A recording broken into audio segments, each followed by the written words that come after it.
Hello friends, welcome to our YouTube channel. आज के इस वीडियो के अंदर मैं आपको एक ऐसा म्यूचुअल फंड बताने जा रहा हूं जो काफ़ी अच्छे रिटर्न दे रहा है। हर एक चीज़ में उसका जो इन्वेस्टमेंट है, कैटेगरी है, हर एक चीज़ काफ़ी अच्छी देखने को मिल रही है। बहुत सारे अपने वीडियोस भी शायद देखे होंगे जो इस म्यूचुअल फंड का सजेशन देते होंगे, लेकिन इस म्यूचुअल फंड का जो डार्क साइड है वो मैं आपको दिखाने वाला हूँ एंड इसके क्या प्रोज एंड कॉन्स हैं वो भी आप इस वीडियो के अंदर जानोगे। तो इस वीडियो को पूरा देखिएगा, कहीं से भी स्किप मत करिएगा। इस म्यूचुअल फंड का नाम है LICMF small cap fund direct growth.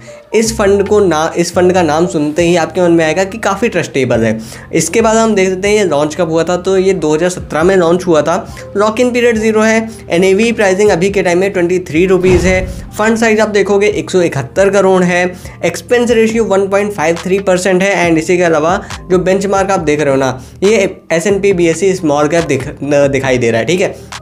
इसी के अलावा हम बात करते हैं रिटर्न्स की, क्योंकि किसी भी म्यूचुअल फंड में आप देखते हो तो रिटर्न्स काफ़ी ज़्यादा मैटर करते हैं। अब हम बात कर लेते हैं रिटर्न्स की। तो यहाँ पर आपको 1 साल में 16% का रिटर्न देखने को मिल रहा है। 3 साल का डाटा अगर हम चेक कर लेते हैं तो 35% का रिटर्न देखने को मिल जाता है। 5 साल का डाटा देखते हो तो 20% का रिटर्न है। बट जैसे ही आप ऑल टाइम डाटा पे क्लिक करते हो आपको रिटर्न दिख जाता है 14% का, 14.5% का रिटर्न है। इसी के अलावा हम आगे बढ़ जाते हैं एंड बात करते हैं इसके टैक्स एंड जो है इसका एग्जिट लोड है उसके बारे में। तो यहाँ पर आप जब 1 साल के अंदर इसको सेल कर देते हो या रिडीम कर देते हो तो 15% टैक्स पड़ता है, अदरवाइज ये 10% हो जाता है, जो कि ज़्यादातर हमें म्यूचुअल फंड में देखने को मिलता है। एग्जिट लोड की बात करते हैं तो 1% है अगर आप 1 साल के अंदर इसको रिडीम करते हो। 1 साल के बाद रिडीम करते हो तो 0% हो जाता है, ठीक है। इसके बाद हम आगे बढ़ते हैं तो यहाँ पर आपको जो डिस्ट्रीब्यूशन है वो देखने को मिलता है। इक्विटी में 95% है। कैश में आप देखोगे 4.47% है। इसी के अलावा सेक्टर्स की बात करते हैं तो इंडस्ट्रियल्स में इनका 36% है। बेसिक मटेरियल में 18% है। कंज्यूमर्स में आप देखोगे 14% है। होल्डिंग्स में आप चेक करोगे तो जो सबसे पहले आ जाता है गर्वेयर हाईटेक फिल्म्स लिमिटेड, यहाँ पर आपको 5% देखने को मिल जाता है। की इंडस्ट्रीज़ में 4% है। एंड ग्रिंडवेल नॉर्टन लिमिटेड में आप देखोगे तो 3.71% है। तो इस तरह की होल्डिंग देखने को मिल जाती है। इसी के अलावा हम आगे भी बढ़ेंगे एंड इसका जो मेन बेस है, आखिर आपको इसमें इन्वेस्ट करना चाहिए या क्यों नहीं करना चाहिए, इसके बारे में भी हम आगे डिस्कस करेंगे। बट हम थोड़ा सा और देख लेते हैं।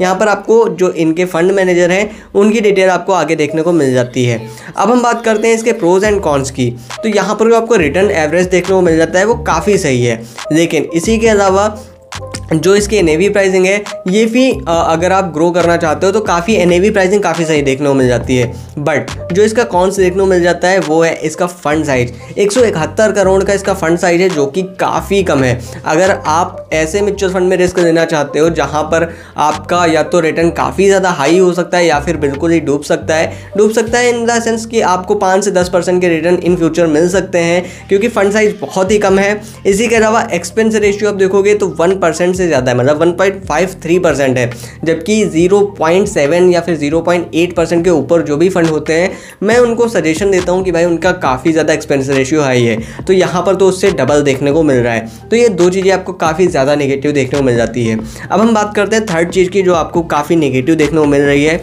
यहाँ पर आप जो इनका फंडामेंटल डाटा देख रहे हो, मतलब जहाँ पर इनकी होल्डिंग्स है, अगर आप इनका चार्ट यहाँ पर देखोगे तो काफ़ी इंटरेस्टिंग यहाँ पे चार्ट देखने को मिल रहा है। यहाँ पर आपको जो स्टॉक देखने को मिल रहा है ना, इसकी आप पूरी की पूरी बायोडाटा चेक करोगे तो आपको देखने को मिलेगा कि इस फंड का, इस स्टॉक का फंडामेंटल बहुत ज़्यादा स्ट्रॉन्ग नहीं है। इसी के अलावा अगर आप अदर फंड्स चेक कर लेते हो, जो इनकी अदर होल्डिंग है जो मुझे काफ़ी ज़्यादा अच्छी लगी, लाइक की इंडस्ट्रीज़ में आप देखोगे, ग्रिंडवेल नॉर्टन में देखोगे तो ये इनका फंडामेंटल डाटा काफ़ी अच्छा है। बट जो ये फर्स्ट नंबर पर जहाँ पर इन्होंने सबसे ज़्यादा इन्वेस्टमेंट किया हुआ है, इसका फंडामेंटल डाटा अगर आप चेकआउट करने जाते हो तो ये उतना अच्छा देखने को नहीं मिलता है।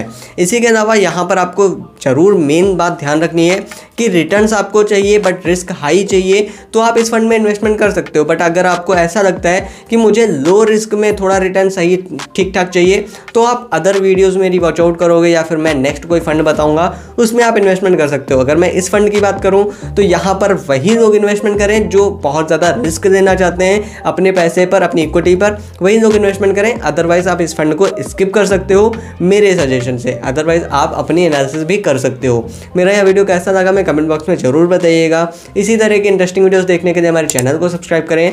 धन्यवाद दोस्तों।